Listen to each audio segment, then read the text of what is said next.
Bom é estarmos aqui reunidos esta noite em nome de Jesus para celebrar o nosso Salvador e o nosso Senhor. Aleluia.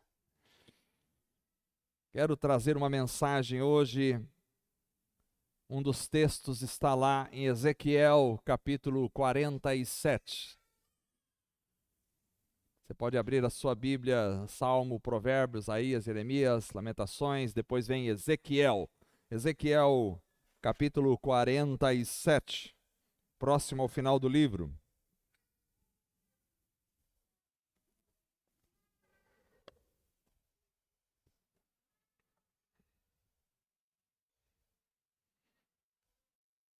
Aleluia.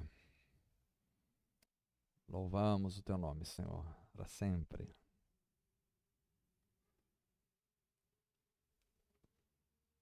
Nós vamos ler a partir do verso de número 1 até o verso de número 12. Diz assim a palavra do Senhor: O homem levou-me de volta à entrada do templo, e vi água saindo de debaixo da soleira do templo, e indo para o leste, pois o templo estava voltado para o oriente. A água descia de debaixo, do lado sul do templo, ao sul do altar. Então me levou para fora, pela porta norte, e conduziu-me pelo lado de fora até a porta externa, que dá para o leste, e a água fluía do lado sul. O homem foi para o lado leste com uma linha de medir na mão, e enquanto ia, mediu 500 metros, e levou-me pela água que batia no tornozelo. Ele mediu mais 500, e levou-me pela água que batia na cintura. Mediu mais 500, e levou-me pela água que chegava ao joelho. Mediu mais 500, mas agora era um rio que eu não conseguia atravessar, porque a água havia aumentado e era tão profunda que só se podia atravessar a nado. Era um rio que não se podia atravessar andando. E ele me perguntou: Filho do homem, você vê isto? Levou-me então de volta à margem do rio. Quando ali cheguei, vi muitas árvores em cada lado do rio. E ele me disse: esta água flui na direção da região situada a leste e desce até Arabá, onde entra no mar. Quando deságua no mar, a água ali será saneada. Por onde passar o rio haverá todo tipo de animais e de peixes, porque essa água flui para lá e saneia a água salgada, de modo que onde o rio fluir, tudo viverá.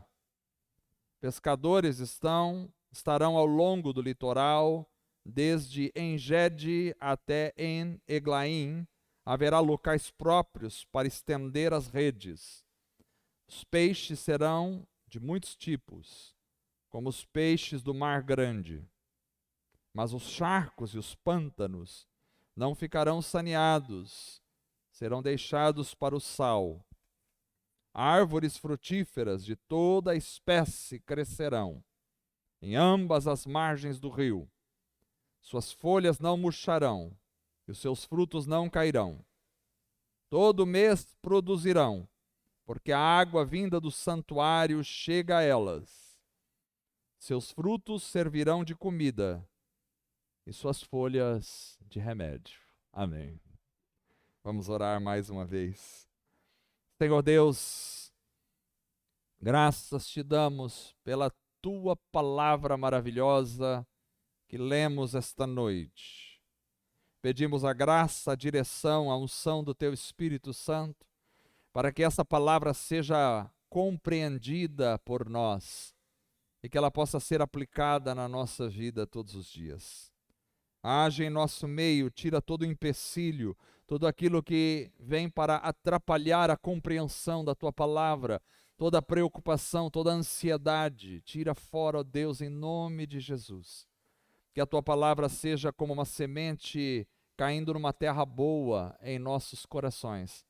Que ela possa germinar, produzir, crescer e dar muitos frutos para a glória única e exclusiva do teu nome somente. Em nome de Jesus. Amém. Eu sei que esse texto é um tanto enigmático. Diziam os rabinos que o livro de Ezequiel é um livro absolutamente difícil e que precisaria da intervenção messiânica para conseguir compreender o livro de Ezequiel. Mas eu quero falar hoje sobre a necessidade de nós vivermos o sobrenatural de Deus em nossas vidas. Há uma necessidade, a meu ver, cada vez mais urgente de vivermos o sobrenatural de Deus em nossa vida. O irmão que me antecedeu falou sobre a necessidade de trabalhar para a glória de Deus. Há uma necessidade profunda de vivermos o sobrenatural de Deus aonde estivermos. No nosso trabalho, na nossa casa, na rua, dirigindo o nosso carro, na congregação, orando, buscando, nas madrugadas, orando. Aonde estivermos, precisamos do sobrenatural de Deus nas nossas vidas. A tendência das igrejas em nossos dias é se tornar tão somente uma assembleia, entenda-se assembleia, ajuntamento, uma reunião natural. Essa é a tendência. A tendência das igrejas do nosso século é cada vez mais a gente estar bem equipado, com boas aparelhagens, com ar-condicionado, com locais bem iluminados, arejados, com boas equipes de música, com excelentes pregadores, mas tudo tão somente na esfera natural. Porque as pessoas vivem naturalmente. Porque tudo é conseguido na base do esforço humano, da naturalidade. A gente tem até frases que já viraram jargões, do tipo: hoje vou matar um leão, amanhã mato 2 leões. Terça-feira tenho 5 leões esperando para me matar. Ou para eu matar. Porque de uma forma geral tudo depende na sociedade do esforço humano. A gente vive na luta do esforço humano. É uma característica social. Tem-se cada vez mais a sensação enganosa de que o ser humano pode dar conta de si mesmo e de toda a sua situação. E como resultado disso, a presença do sobrenatural de Deus é cada vez mais escassa no meio do povo e, por que não dizer, no meio da igreja. Antigamente eu acho que nós dependíamos muito mais da presença de Deus, dependíamos muito mais da intervenção divina quando estávamos doentes, enfermos. A medicina não era tão adiantada, tão avançada. Então, quando ficávamos doentes, ou Deus curava ou morríamos. E a gente, como ser humano, dependia muito mais das intervenções sobrenaturais. Antigamente a gente sofria de mais saudades das pessoas e dependia do consolo do Espírito Santo. Hoje em dia a gente vê uma pessoa lá do Japão aqui, a gente conecta, a gente vê na internet, a gente... Essa crise da sobrenaturalidade, essa ação sobrenatural na vida do ser humano cada vez mais escassa, cedendo lugar à naturalidade, tudo que a gente vive é natural. Já dizia alguém que se o Espírito Santo saísse das igrejas, uma boa parte delas e dos seus cultos aconteceriam normalmente, sem nenhuma diferença. É muito, muito triste, porque tudo se tornou tão natural que as pessoas não, a gente faz o culto com a presença ou sem a presença de Deus. Isso é absolutamente inadmissível. Então, essa presença cada vez mais escassa de Deus no meio do povo pode nos levar a conclusões de que as coisas são assim mesmo. Que essa coisa do sobrenatural ficou na época da Idade Média, da idade da igreja primitiva, e que hoje a gente vive na idade da razão, na era da razão, na era da ciência. A ciência que muda toda hora os seus conceitos. Agora com o lançamento do telescópio James Webb, uma série de postulados científicos, astronômicos caíram por terra, porque os caras acharam que quando botasse o James Webb tão próximo daquilo que eles chamam Big Bang, que eles veriam as galáxias em formação, e eles viram exatamente as galáxias do jeito que elas são hoje. E a ciência se calou, porque não há explicação. O mundo se tornou racional e científico e perdeu a percepção do sobrenatural como se ele não existisse. Mas o que eu percebo lendo esse texto é exatamente o oposto. Aqui no texto nós temos o profeta Ezequiel, que é chamado por Deus para proclamar a mensagem de Deus em uma época muito difícil para o povo de Israel. Porque Ezequiel profetizou durante o período do exílio na Babilônia. Como vocês sabem, o povo de Israel foi levado, o reino sul de Israel foi levado pelos babilônicos em exílio, porque eles desobedeceram a Deus, e Deus enviou Nabucodonosor, que destruiu o templo de Jerusalém e levou o povo. Isso no século 6 a.C.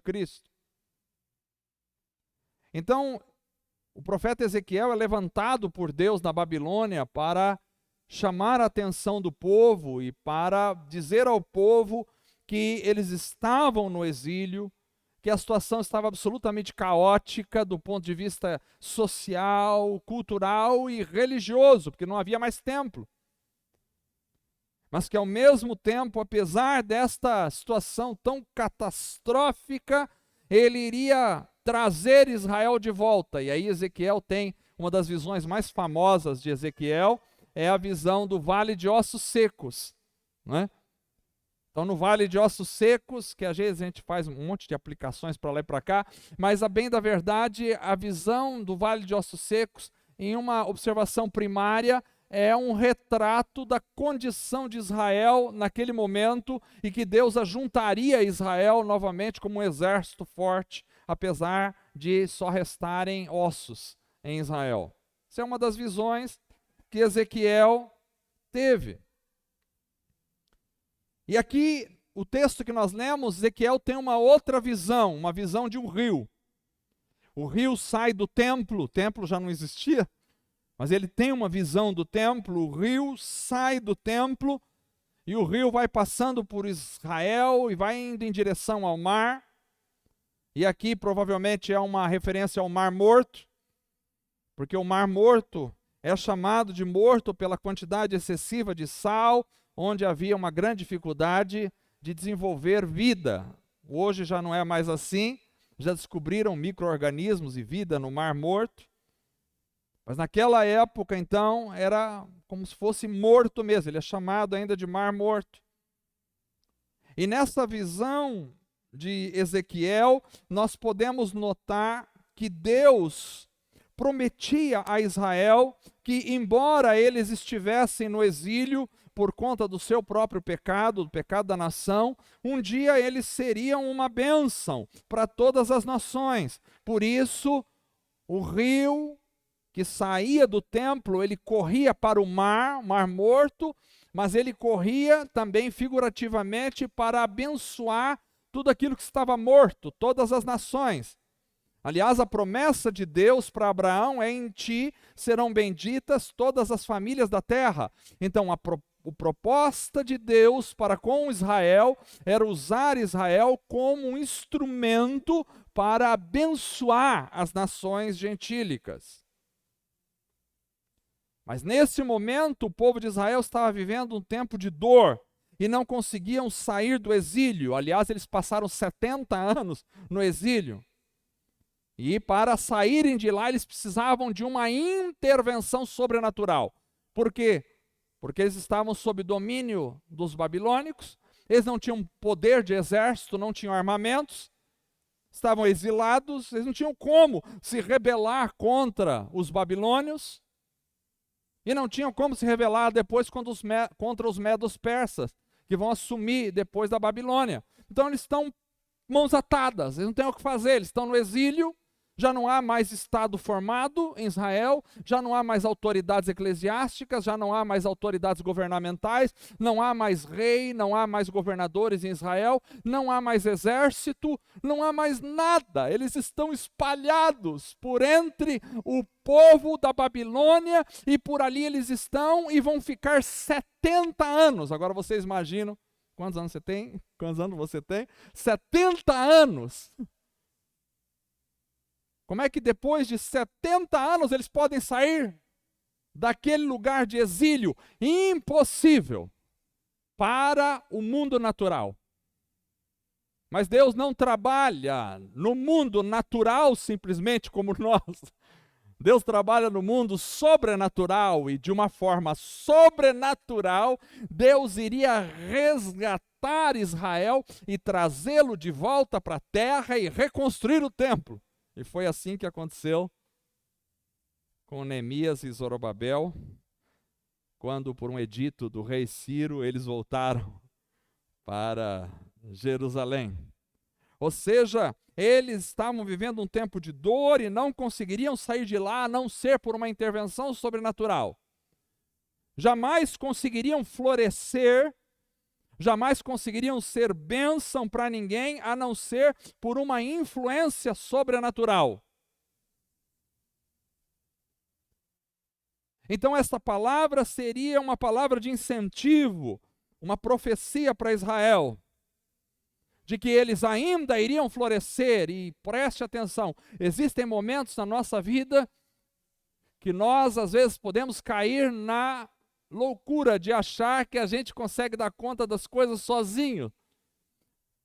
Mas é só a gente olhar para o sistema social, é só a gente olhar para a vida e a gente percebe que nós precisamos de uma intervenção sobrenatural de Deus para dar conta da situação, senão nós simplesmente vamos passar por aqui. Mas se formos fazer a diferença nessa terra, só se faz a diferença pelo poder do Espírito Santo, só se resgata uma pessoa que virou ossos pelo poder do Espírito Santo, só se transforma uma vida que está completamente cativa, que está vivendo no exílio, que não tem mais forças, só se restaura uma realidade assim pelo poder de Deus. Quando o homem pensou, nós vamos conquistar, vamos vencer, pela nossa razão nós vamos dar conta do sistema, do planeta. Quando o homem disse, nós conseguimos, vamos banir Deus da história e nós vamos dar conta da situação. Isso foi no século XX, e só no século XX nós tivemos as duas maiores guerras mundiais que ceifaram a vida de milhões de pessoas na Terra. Isso mostra que o homem não tem condições, ele não consegue viver sozinho, ele não dá conta do recado. Nós precisamos da intervenção sobrenatural de Deus sobre as nossas vidas. Precisamos. Mais do que uma mensagem para Israel, e a palavra de Deus é tão profunda que mesmo quando ela em primeira instância fala com o povo, aquilo tem uma amplitude, uma profundidade, uma extensão muito maior que vai atingir outras realidades e outras pessoas. Me parece que é essa também a realidade desta visão que Ezequiel tem, porque aqui nós temos algumas lições sobre a vida sobrenatural. Primeira lição é a de que o rio de Deus flui do templo do Senhor. Interessante, porque Ezequiel tem uma visão do templo. Mas não era só o templo. Porque enquanto existia só o templo, não existia vida. Se só tem templo, mas não tem rio, não tem vida. Porque templo não dá vida para nada, nem para ninguém. Se tiver só templo, não tem vida. Mas na visão havia um rio, e o que dava vida não era o templo, era o rio que fluía do templo. Esse rio produzia vida. Israel precisava entender isso. Eles tinham o magnífico templo de Salomão até o momento do exílio. Eles tinham um magnífico templo que Salomão construiu todo revestido de ouro, uma obra arquitetônica espetacular. E por muitos anos eles desfrutaram do templo de Salomão. Mas apesar do templo, a vida não fluía no meio do povo de Israel. A vida sobrenatural, a vida de Deus, não fluía. E isso era tão claro que no próprio templo de Salomão já começaram a oferecer incenso a outros deuses. E isso era tão claro que o templo foi destruído pelos babilônios em 586 a.C. Porque o templo não passava do templo, mas não tinha rio nesse templo. O templo era importante, mas sem rio não valia nada. Às vezes, preste atenção, irmãos, isso é absolutamente significativo. Porque nós podemos ter templo, nós podemos ter ar-condicionado, nós podemos ter belos cultos, os irmãos podem cantar muito bem, tocar violão, maravilha. Está faltando bateria, quem souber tocar vai lá. Bênção, teclado, está aí, está todo mundo aí. Nós temos cultos, nós temos, todos os domingos estamos aqui, às 19 horas da noite, se Deus permite, estamos aqui. Nós temos uma boa iluminação, nós temos bancos para sentar, nós temos pregadores aqui para pregar, nós temos todos os aparatos da religião, mas se não tivermos o rio fluindo, o rio de vida fluindo dentro de nós, não haverá vida. Haverá apenas uma religião, haverá apenas uma igreja, entre aspas, haverá apenas uma reunião de pessoas, haverá apenas ministérios, haverá apenas agitação, haverá apenas movimentação, haverá apenas grupos. Mas não haverá a verdadeira vida espiritual, porque a vida espiritual está no rio que sai do templo. O rio precisa sair e nós somos o templo do Espírito Santo, segundo Paulo. Nós somos, enquanto os israelitas tinham aquele templo, havia um templo, mas aquilo era apenas uma metáfora, uma figura do que viria depois, que seria a construção da igreja a partir dos seres humanos. E Paulo diz, vós sois o templo do Espírito Santo. Agora nós temos um barracão aqui, mas não temos mais templo. Templo sou eu e você. A gente pode ter templo bem arrumadinho, bem bonitinho. Os que têm cabelo, penteiem o cabelo. Os que têm roupa, coloquem roupa boa. Os que passam perfume, passam perfume. Os que cantam bem, cantam bem. Os que pregam, preguem bem. Mas nós podemos ter templo, tudo arrumadinho, tudo organizado. Mas se não tivermos o rio fluindo de dentro de nós, não há vida. Jesus disse para aquela mulher, se você beber da água que eu te der, esta água fará de você uma fonte que jorre para a vida eterna, aleluia. Nós não podemos ter só templo, nós temos que ter o rio da vida fluindo entre nós para que haja vida por onde passarmos. Por onde o rio passava, a visão mostrava que surgiam árvores, surgiam peixes, surgiam animais, surgia vida. Por onde o rio passava, surgia cura. Ou seja, o sobrenatural de Deus acontece quando há o rio fluindo. Não podemos deixar de notar que o Espírito Santo de Deus é representado na Bíblia por rios. Os rios são uma metáfora, uma simbologia do Espírito Santo. Então aqui nós vemos o rio fluindo do templo, ou seja, o Espírito fluindo da vida. O templo naquela época era em Jerusalém, mas já tinha sido destruído porque não tinha rio. Já não tinha rio. O templo hoje sou eu e você, e somos o templo do Senhor, mas esse templo não pode estar seco, ou seja, ele não pode estar sem a presença do Espírito de Deus. O Espírito tem que habitar em nós, e a Bíblia diz: não entristeçais o Espírito de Deus, no qual fostes selados para o dia da redenção. A Bíblia diz: o Espírito Santo que estará convosco vos ensinará todas as coisas.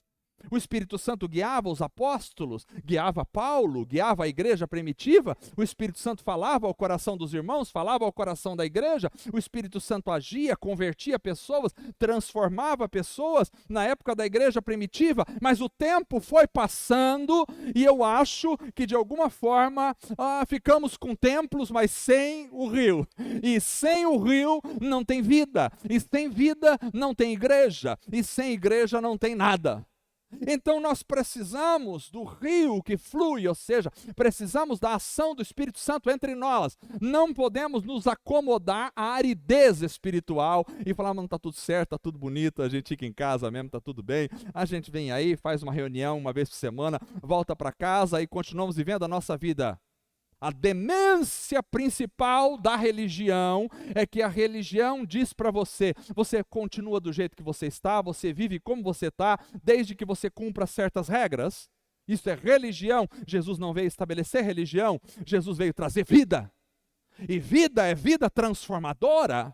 Alguém pode aderir a uma religião, fazer as suas rezas todos os dias, fazer suas orações todos os dias, no horário determinado, no momento determinado, cumprir as suas obrigações religiosas e não mudar 1 milímetro daquilo que ele é como pessoa, e por isso continua escravizado do pecado, do mal, e indo para o inferno. Mas se você, ao invés de uma religião, for inundado pelo rio do Espírito Santo, vai transformar a sua vida completamente. Você não terá uma religião, você terá vida dentro de você. O que nós precisamos é de vida do Espírito Santo. É o poder do Espírito Santo agindo entre nós e por nós. Ou seja, você acorda de manhã e percebe a presença do Espírito Santo na sua vida, na vida da sua família, na sua casa.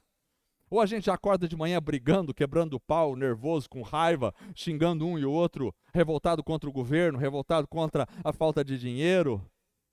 Já acorda de manhã blasfemando, com raiva, com ódio, com cara fechada, emburrado. Ou a gente acorda de manhã já, glória a Deus, a vida já começou, já estava fluindo durante a noite, a hora que eu acordei ela continuou fluindo.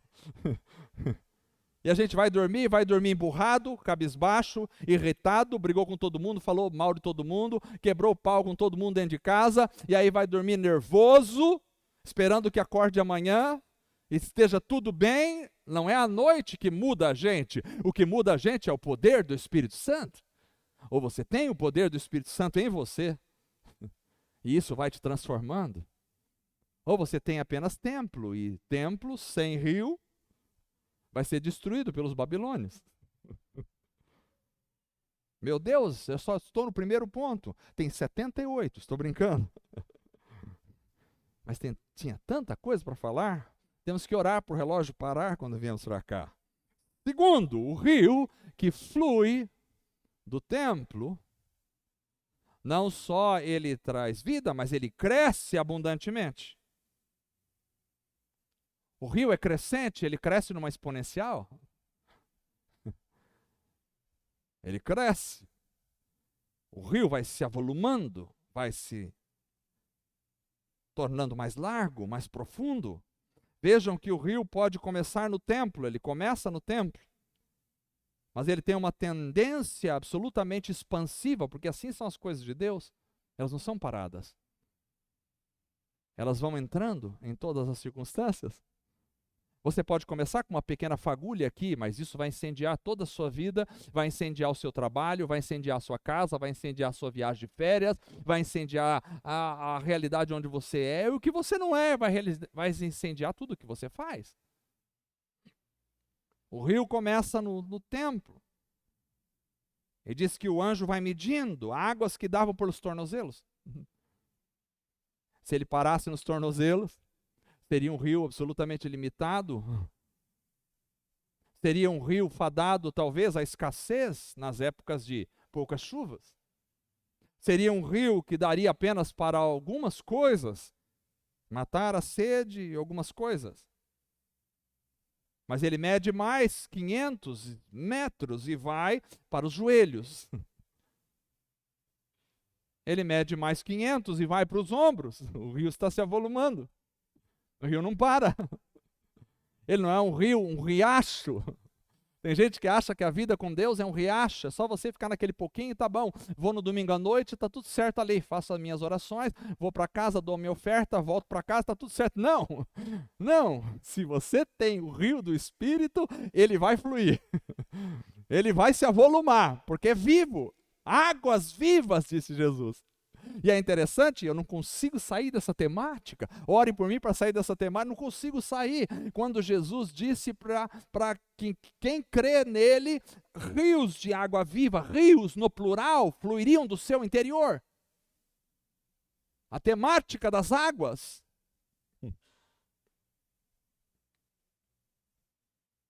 Não sei se eu contei para vocês um sonho que eu tive uns dias antes de ir para Moarama. Sabe aqueles sonhos que a gente tem cedinho antes de acordar? Aquele sonho, eu estava em Moarama, com os irmãos. Fui tomar banho. E quando fui tomar banho, a água do chuveiro estava extremamente quente. Eu disse, eu preciso desligar esse chuveiro, porque eu não suporto tomar banho em água extremamente quente, me queimando.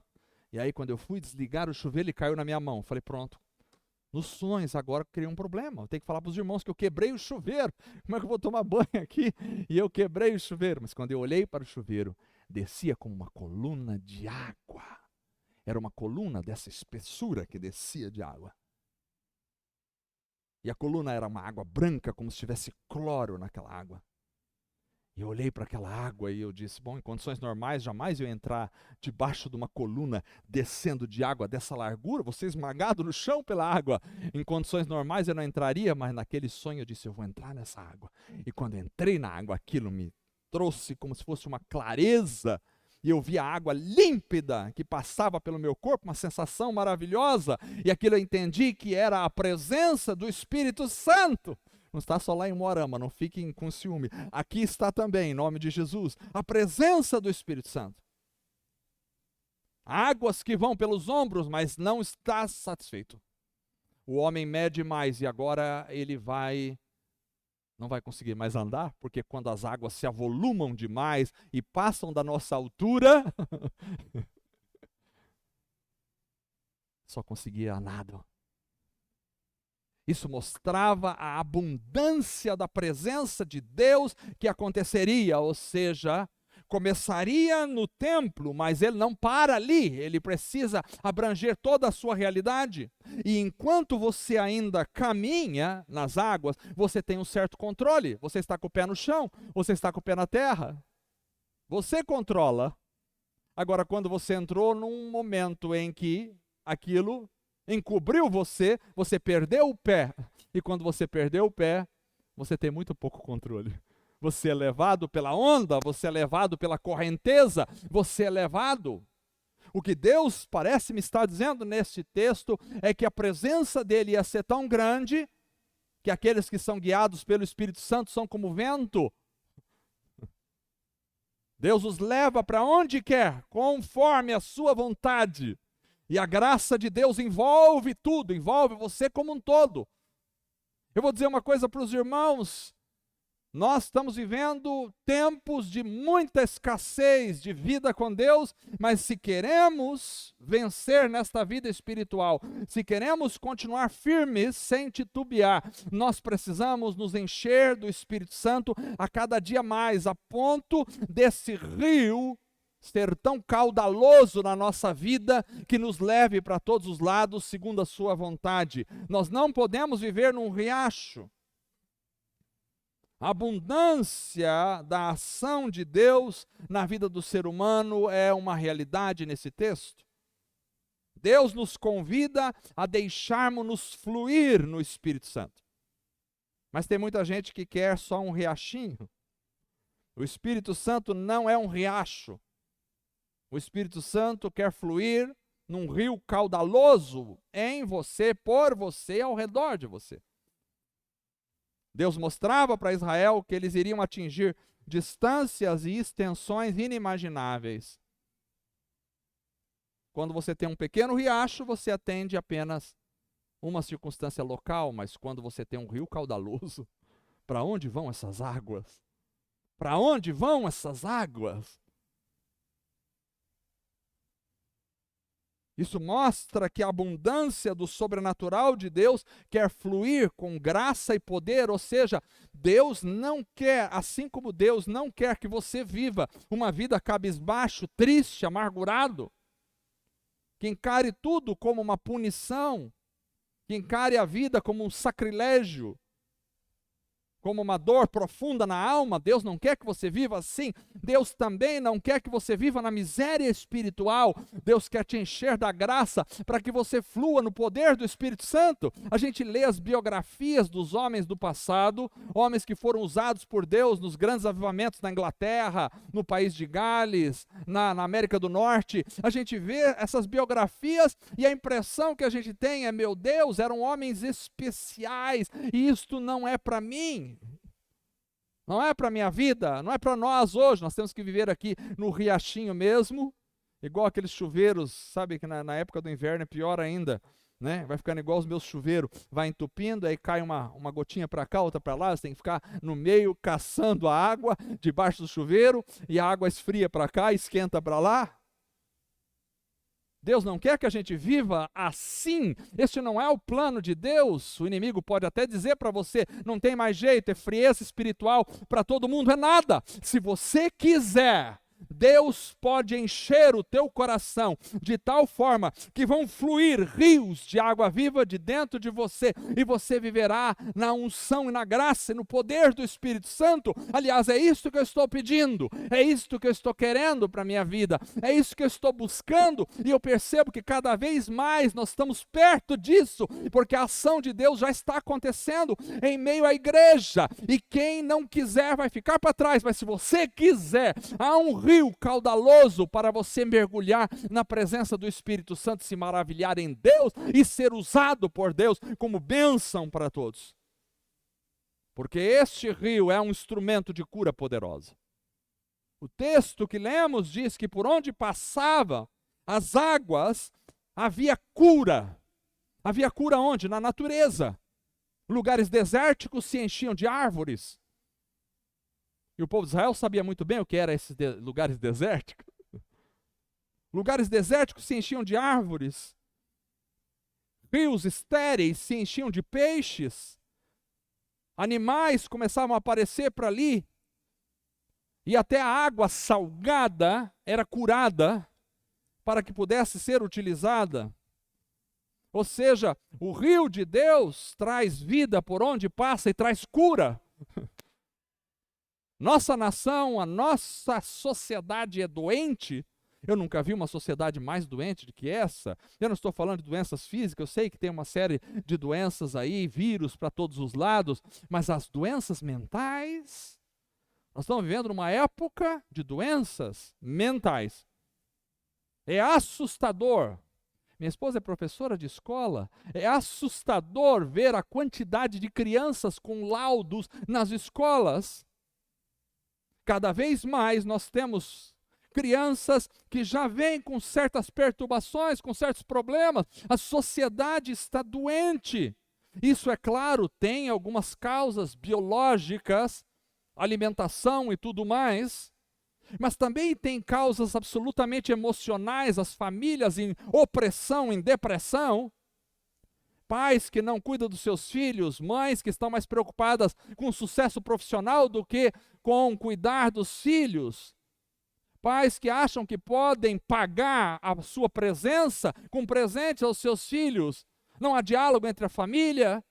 Cada um come num canto da casa, ninguém senta durante uma mesa, ninguém senta para viver em família. Não se tem mais relacionamentos familiares, e quando estão juntos, estão separados, porque cada um está no seu celular, olhando na sua internet, e ninguém consegue conversar mais. Estamos vivendo momentos absolutamente terríveis, e a nossa nação e a nossa sociedade precisa de cura. Só o rio de Deus pode curar os corações. Só o rio de Deus pode curar a mente, a vida das pessoas, definitivamente.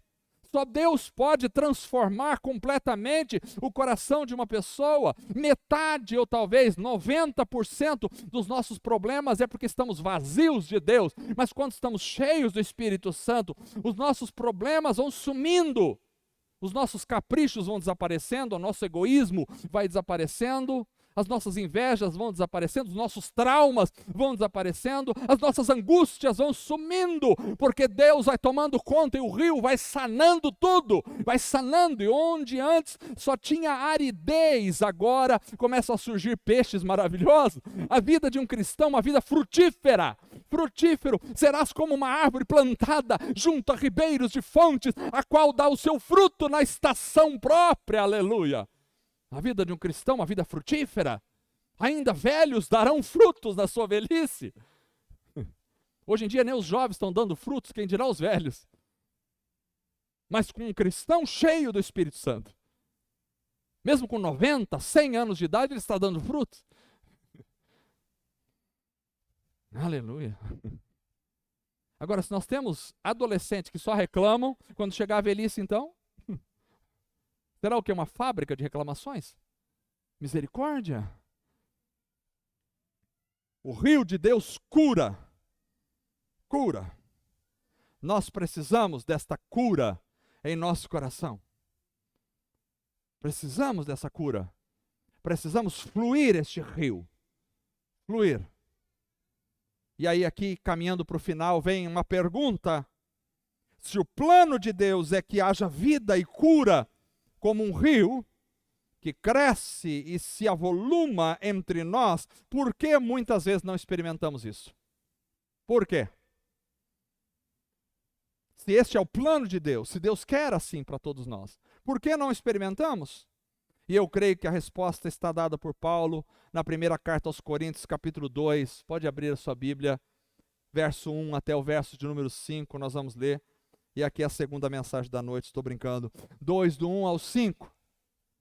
Primeiro aos Coríntios, capítulo 2. Do verso 1 até o verso 5. Paulo diz assim, você já encontrou? Eu mesmo, irmãos, quando estive entre vocês, não fui com discursos eloquentes, nem com muita sabedoria para lhes proclamar o mistério de Deus, pois decidi nada saber entre vocês, a não ser Jesus Cristo, e este crucificado. E foi com fraqueza, temor e com muito tremor que estive entre vocês. E diz no verso 4, a minha mensagem, a minha pregação não consistiram de palavras persuasivas de sabedoria, ou de filosofia, mas consistiram de demonstração do poder do Espírito Santo, para que a fé que vocês têm se baseasse não na sabedoria humana, mas no poder de Deus. Aqui está a chave. Para vivermos o sobrenatural de Deus abundantemente, nós precisamos, primeiro, abrir mão das estratégias e recursos naturais para abraçar o sobrenatural. Paulo diz isso no verso 1, eu mesmo, quando estive entre vocês, não fui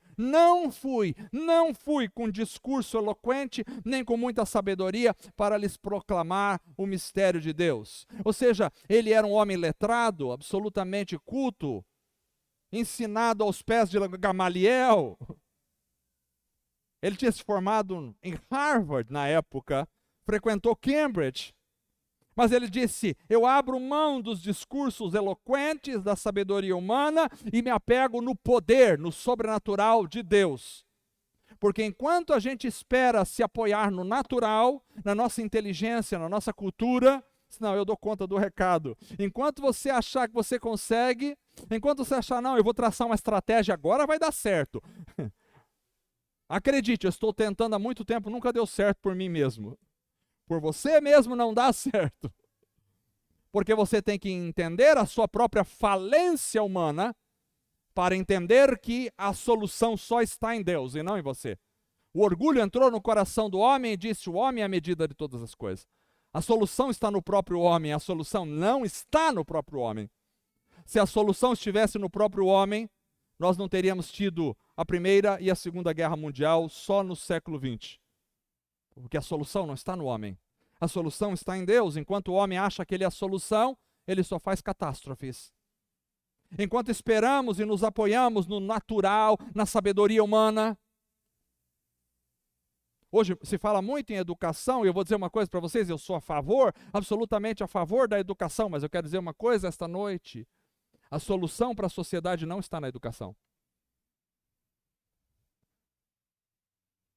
Quando os aliados chegaram nos campos de concentração nazista, eles encontraram os chefes dos campos de concentração com livros de Goethe e da filosofia alemã nas mãos.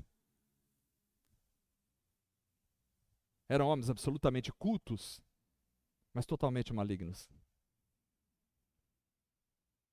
A solução não está na educação, a solução está no poder de Deus. Só o poder de Deus pode mudar. Nós somos a favor da educação, investimos na educação, mas sabemos que a educação, a política, a filosofia, a sociologia não tem a solução para o ser humano, porque o problema do homem não é neste nível. O problema do homem e da mulher é no nível espiritual. Só o poder de Deus pode curar o nível espiritual.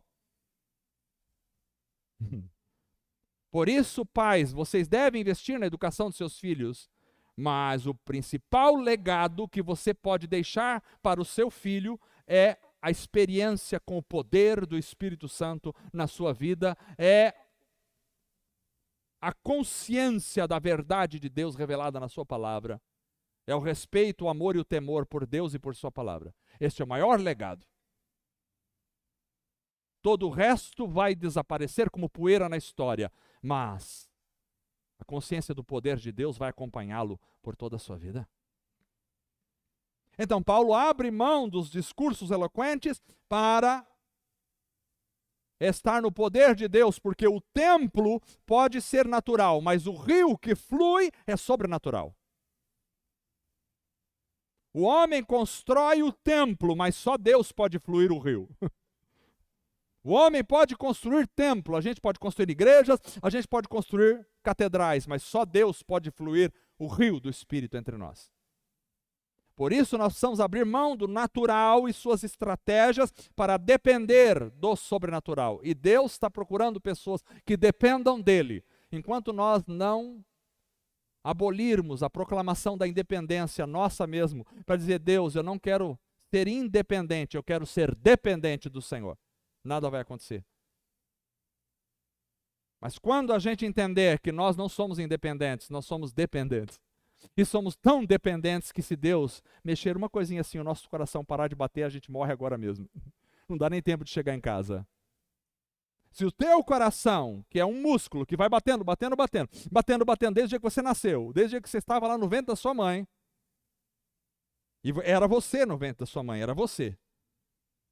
Por mais que os abortistas não queiram falar sobre isso, é pecado o aborto. E eu não estou nem um pouco preocupado com likes.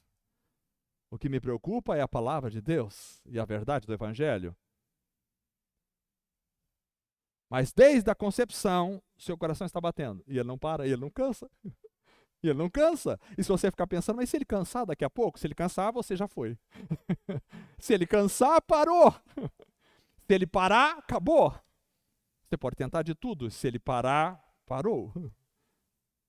Se der um infarto fulminante em você agora, não dá tempo de você chegar, nem chamar os médicos. Temos médicos aqui. Mas não vai ser uma massagem de um médico que vai conseguir levantar uma pessoa que teve um infarto fulminante. Porque o coração disse, acabou. Nós dependemos de Deus. Aleluia! Glória a Deus! Estou com vontade de pregar a noite inteira, mas não vou. Além de abrir mão do natural pelo sobrenatural, nós precisamos decidir. Decidir é uma decisão nossa. Saber Cristo. E só Cristo. Paulo diz assim, pois eu decidi nada saber entre vocês. Ele não foi lá para conversar de política, não foi para conversar de filosofia, não foi para conversar dos deuses gregos, ele não foi para conversar sobre sociologia, nada. Ele disse: nada eu quero saber entre vocês, a não ser Jesus Cristo e este crucificado. Ou seja, Cristo assume uma centralidade tão grande na vida dele, que tudo que ele quer é saber de Cristo, é falar de Cristo. É como uma criança que vai numa festa e volta tão encantada que ela quer falar até a hora de dormir naquela festa. Mas foi isso, fizemos aquilo, fiz aquilo, fiz outro, comi esse doce, comi aquele, ele não aguenta. Porque ele teve uma experiência encantadora quando você se encanta com Cristo. Muitas vezes nós queremos saber de muitas coisas na igreja, mas nós precisamos saber só de Cristo entre os irmãos. A nossa conversa deve ser majoritariamente sobre Cristo. Quando estamos interessados em saber muitas outras coisas, em falar muitas outras coisas, o sobrenatural não está ali. Quando você para conversar com o irmão, e você passa 3 horas conversando com ele, e ele fala sobre política, sobre filosofia, sobre tudo quanto é coisa, e não fala nada sobre Jesus, é preocupante. É preocupante. Porque quando Cristo está em abundância aqui, está fluindo, está jorrando água. Você tem que falar de Jesus. A gente pode falar sobre churrasco e sobre política, mas daqui a pouco vai fluir Jesus. Porque está pulsando dentro da alma Cristo. Quando aprendemos que a vida é viver Cristo, porque Cristo deve ser o centro, Cristo deve ser o objetivo entre nós. Paulo chegou ao ponto de dizer: não vivo mais eu, mas Cristo quem vive em mim. Não nós mesmos, não o crescimento da nossa igreja, não a resolução dos nossos problemas, mas Cristo. Quando tudo que a gente conversa é sobre a violência da última semana, e a gente não fala de Cristo, nosso rio se transformou no riacho, e do riacho vai secar. Decidi nada saber senão a Cristo e esse crucificado. E por que Cristo crucificado? Porque Cristo crucificado é de onde sai a fonte do nosso rio, e chega pelo templo e vai invadir tudo. É verdade. Lembram-se de João capítulo 19, verso 34? É quando nós temos ali na crucificação de Jesus, um dos soldados perfurou o lado de Jesus com uma lança. E logo saiu o quê? Sangue e água. O rio brotava de lá. O rio brotava, por isso eu só quero saber de Cristo e Cristo crucificado, porque Cristo crucificado é a nossa esperança. É de Cristo que flui o nosso rio. Quando nós temos Cristo crucificado entre nós, quando você quer louvar a Cristo, quando você quer falar de Cristo, quando você quer adorar a Cristo, quando você quer amar Cristo, quando você quer viver a verdade de Cristo, quando você admira Cristo, quando você sonha com Cristo, você pensa em Cristo, então flui a vida dentro de você. Sabe por que os templos estão secos de rios? Porque os preletores pregam tudo menos Cristo. Falam sobre esporte no púlpito, falam sobre o último campeonato, falam sobre a campanha política, falam sobre como melhorar de vida financeira, mas não tem Cristo. E se não tem Cristo, não tem rio. E se não tem rio, não tem vida. Templo sem rio é deserto, é sepulcro, é cemitério de pessoas que acham que estão vivas, mas já morreram. E por último, para viver no sobrenatural, nós precisamos não só abrir mão do natural, não só saber Cristo, mas também viver em humildade. Paulo diz, o verso 3, e foi com fraqueza, temor e muito tremor que estive entre vocês. Porque quando nós estamos falando de Cristo, quanto mais falamos dele, mais vemos a nossa pequenez. Quanto mais falamos de nós mesmos, mais nos inchamos. Mas quanto mais falamos dele, menor ficamos. Por isso João Batista dizia, convém que ele cresça e eu diminua. A sensação de pequenez, o temor, o tremor, fazem de nós pessoas que estão preparadas para o fluir do rio. Porque a glória é toda de Jesus. Você pode orar e a pessoa ser curada, mas a glória nunca será tua, será de Jesus. Sempre. Você pode pregar uma boa mensagem, mas nunca a glória será sua. Sempre é de Jesus. Porque é tudo dele, por ele e para ele. Nós existimos para ele. Nós vivemos para ele, nós caminhamos para ele. E ele veio, morreu por nós e disse: eu vou, mas eu vou levar vocês para que onde eu estiver, vocês estejam comigo, aleluia, porque somos uma família com ele. É Cristo. Eu tenho dificuldade em alguns lugares de ouvir pregações, porque se eu for sentar numa igreja e ouvir uma mensagem que não falar sobre Cristo, me desculpe. Tenho vontade de ir embora para minha casa. Por isso que quando eu pego uma mensagem na internet para ouvir, 2 minutos depois, geralmente já estou desligando, porque o pregador fala de um monte de coisa, mas não fala de Cristo. Cristo.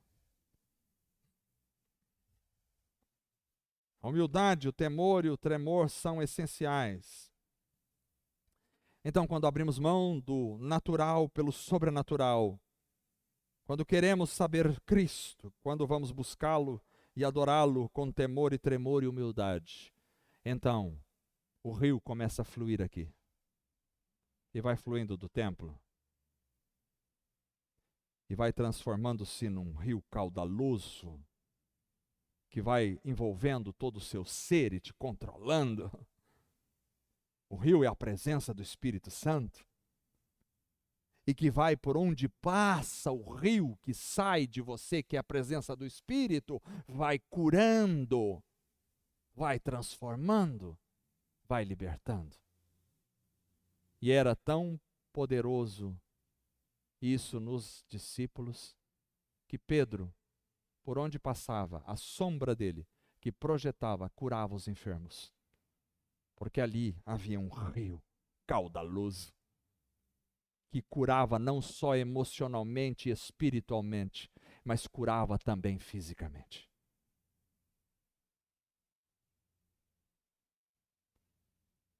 E nessa você pode não ter um centavo no bolso. Como Pedro e João à entrada do templo, um paralítico disse: me dê uma esmola. Ele disse: não tenho prata e não tenho ouro, mas o que tenho eu te dou. Ele tinha muito mais do que prata e ouro. Talvez a gente tenha muita prata e ouro, mas não tem o que Pedro tinha. E não me interessa prata e ouro se eu não tiver o poder de Deus na minha vida, que é o mais importante. Eu troco toda a prata e todo o ouro do mundo pela presença do Espírito Santo. Eu não preciso de prata e ouro, mas eu preciso absolutamente, desesperadamente, do Espírito Santo na minha vida. Pedro disse: eu não tenho prata nem ouro, mas o que tenho te dou. Em nome de Jesus, levanta e anda. E um homem paralítico levantou e andou. Poder de Deus. Quando fui ter entre vós, não fui com palavras de persuasão humana, mas com demonstração de poder de Deus. Louvado seja o Senhor. Vamos ficar em pé. Aleluia. Que maravilha.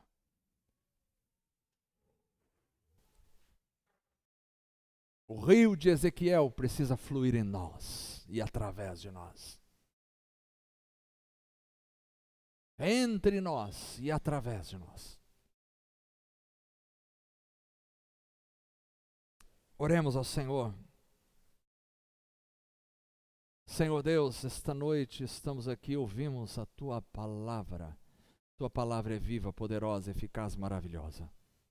Assim como o Senhor disse a Israel, que o rio sairia do templo e inundaria todas as instâncias, e traria cura, e traria saúde por onde passasse. Faça que este rio flua em nós e através de nós, para a glória única do Teu nome. Tira toda a aridez espiritual dos corações, os pensamentos maus, as palavras mal colocadas, as ofensas, as angústias, as frustrações. O Senhor é poderoso para curar pelo poder do sangue de Jesus. É em Cristo Jesus que nós temos a salvação, a vida eterna e a cura definitiva para as nossas almas. Oh, teu rio que entrou na minha alma e curou o meu ser. Este rio que se transformou em rios de água viva dentro de cada um de nós, não pode secar. Ó Deus, queremos depender totalmente de Ti. Ó Deus, não nos deixa nos escorarmos no nosso braço.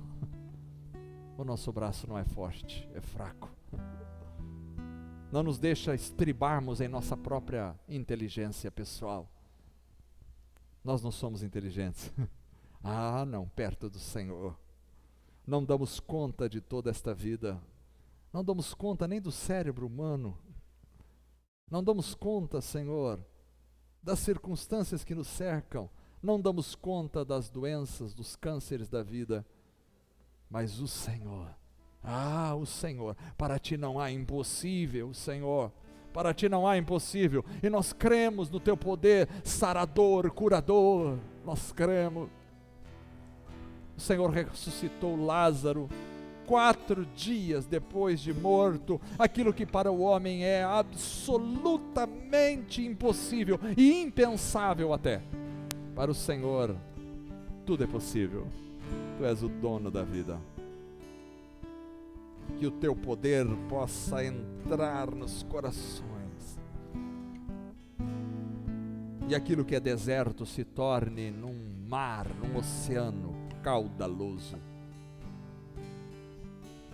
Aquilo que é seco e morto se torne em vida, Senhor.